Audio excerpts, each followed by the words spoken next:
তুচ্ছ নয় রক্তদান, আপনার এক ফোঁটা রক্ত বাঁচাতে পারে একটি প্রাণ। আসসালামু আলাইকুম এভরিওয়ান, আশা করি আপনারা সকলেই অনেক ভালো আছেন। তো সকাল সকাল বাসা থেকে বের হয়ে পড়লাম গোপালগঞ্জ শহরে যাওয়ার উদ্দেশ্যে। থাম্বনেল দেখে নিশ্চয়ই বুঝে গিয়েছেন আমি কোথায় যাচ্ছি। হ্যাঁ, আমি যাচ্ছি আমার একটা বন্ধুর মাকে রক্ত দিতে। বন্ধু সকাল সকাল আমাকে ফোন দিয়ে বলল তার মার নাকি রক্তের প্রয়োজন। তাই সকাল সকাল রেডি হয়ে গোপালগঞ্জের উদ্দেশ্যে রওনা দিয়ে দিলাম আন্টিকে রক্ত দেওয়ার জন্য। তো প্রথমত বাসা থেকে বের হয়ে একটা ভ্যানে উঠে পড়লাম। এখন যাব আমাদের গোপালগঞ্জ ডাইরেক্ট হাইওয়েতে। রকেটের গতিতে উঠতে উঠতে চলে আসলাম আমাদের গোপালগঞ্জ হাইওয়েতে। তো রাস্তা পার হয়ে চলে গেলাম ডিরেক্ট ওই পারে। এখন বাসের জন্য ওয়েট করতেছি। প্রায় 15 মিনিট দাঁড়িয়ে থাকার পর বাসটি আসলো এবং উঠে পড়লাম বাসে আর ডিরেক্ট চলে আসলাম আমাদের গোপালগঞ্জ পুলিশ লাইনে। আর গাইস, এটা হলো আমার প্রাণের শহর গোপালগঞ্জ, যাকে আমি অনেক বেশি ভালোবাসি। তো গোপালগঞ্জ নেমে একটা রিক্সা নিয়ে নিলাম। এখন যাব বেদগ্রাম, কেননা আন্টি ভর্তি রয়েছে বেদগ্রাম ক্লিনিকে। তো যতক্ষণে যেতে থাকি ততক্ষণ আপনাদের কিছু কথা বলি। তো সবচেয়ে বড় কথা হলো গাইস, তুচ্ছ নয় রক্তদান, আপনার এক ফোঁটা রক্ত বাঁচাতে পারে একটি প্রাণ। গাইস, আপনারা হয়তো অনেকেই জানেন না, রক্ত দেওয়াটা কিন্তু একটা মহৎ কাজ।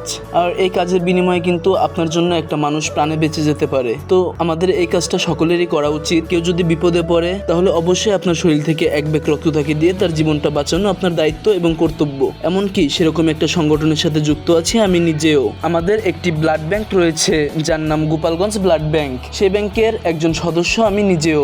আর এটাই কিন্তু আমার জীবনের প্রথম রক্ত দেওয়া নয়, আমি এর আগেও আরো 7 বার রক্তদান করেছি। এটা আমার 8ম বারের মতো রক্ত দেওয়া হবে। তো আজকে আমি আপনাদের সেটাই দেখাবো। রক্ত দেওয়াটা কিন্তু আসলে কোনো ভয়ের কাজ নয়। আপনারা যদি চান তাহলে নিশ্চয়ই আপনাদের মাধ্যমে একটা মানুষকে আপনারা বাঁচিয়ে নিতে পারেন। তো চলে আসলাম ডিরেক্ট ক্লিনিকের সামনে। এখন ভিতরে ঢুকবো। তো ভিতরে ঢুকে আমি ডিরেক্ট চলে গিয়েছিলাম রক্ত টেস্টিং করতে। ওইখানে আমার ভিডিও অন করতে মনে ছিল না। তো ডক্টর চলে আসলো। ডক্টর এসে আমার হাতে একটি সুই ভরে দিয়ে রক্ত নেওয়া শুরু করে দিল। ওইখানে ভিডিও করার কোনো লোক ছিল না, তাই আমি নার্সকে বললাম আমাকে একটা ভিডিও ক্লিপ নিয়ে দেন। তো নার্স মোটামুটি ভালোই একটা সুন্দর ভিডিও ক্লিপ নিয়ে দিল। গাইস, আপনারা নিশ্চয়ই আমার মুখ দেখে বুঝতে পারতেছেন আমি কিন্তু ভয় পাচ্ছি না। আর ভয় পেলে কিন্তু এই কাজটা করা যাবে না। এখানে আপনার মনের মধ্যে সাহস রাখতে হবে আর আপনাকে এটাই ভাবতে হবে যে আপনার এক ফোঁটা রক্তের জন্য কিন্তু একটা মানুষ প্রাণ বেঁচে যাচ্ছে। আর আমার রক্ত দেওয়া কিন্তু অলমোস্ট শেষ, প্রায় বেশি না, মাত্র 3-4 মিনিট লাগে এক ব্যাগ রক্ত বের করতে। একটা কথা সবসময় মাথায় রাখবেন, স্বেচ্ছায় করুন রক্তদান, আপনার এক ফোঁটা রক্ত বাঁচাতে পারে একটি প্রাণ। তো রক্ত দেওয়া শেষে কিছুক্ষণ বিশ্রাম করে আন্টির কাছ থেকে বলে বিদায় নিয়ে বের হয়ে আসলাম ক্লিনিক থেকে। এখন আবার রিক্সায় উঠে পড়লাম, যাচ্ছে একটু গোপালগঞ্জ মেইন শহরে। তো এই যে দেখুন, এটা হলো আমাদের প্রাণের শহর গোপালগঞ্জ।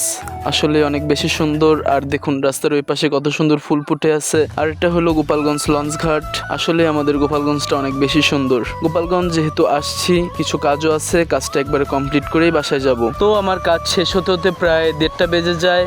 তাই চলে গেলাম ডিরেক্ট একটি হোটেলে দুপুরের খাবারটা শেষ করার জন্য। খাবার অর্ডার দেওয়ার 5 মিনিটের মধ্যে আমার খাবারটি চলে আসলো। তো এটাই ছিল আজকের আমার দুপুরের খাবার। একটা খাসির বিরিয়ানি নিয়েছিলাম আর সাথে নিয়েছিলাম একটা চিকেন চাপ। এটা দিয়েই দুপুরের খাওয়াটা শেষ করে নিলাম। আর খাওয়া দাওয়া শেষ করে হোটেল থেকে বের হয়ে গেলাম। এখন যাব সোজা বাসার দিক, কেননা অনেকক্ষণ হয়েছে বাসা থেকে বের হয়েছি। আর ডিরেক্ট চলে আসলাম বাসের ভিতর। এতটা গরম ছিল গাইস, পুরো আমি ঘেমে ভিজে গেছি, একদম ঘেমে আমি একাকার হয়ে গিয়েছি। তো বাস থেকে নেমে উঠে পড়লাম একটা অটোতে। এখন চলে যাব ডিরেক্ট বাসায়। তো গাইস, আপনারা তো সকলেই হয়তো জানেন আমি নতুন নতুন ব্লগ ভিডিও বানানো শুরু করেছি। আর আমার এই ভিডিওগুলোতে যদি কোনো ভুল ত্রুটি হয়ে থাকে আপনারা নিশ্চয়ই কমেন্ট করে জানাবেন, আমি সেটা শুধরানোর চেষ্টা করব। তো ভিডিওটি যদি আপনি ইউটিউব থেকে দেখে থাকেন তাহলে চ্যানেলটি সাবস্ক্রাইব করে দিবেন, আর যদি ফেসবুক পেজ থেকে দেখে থাকেন তাহলে পেজটি ফলো করে দিবেন। আজকের ভিডিওটি ছিল এ পর্যন্তই। সকালে ভালো থাকবেন, সুস্থ থাকবেন। আল্লাহ হাফেজ।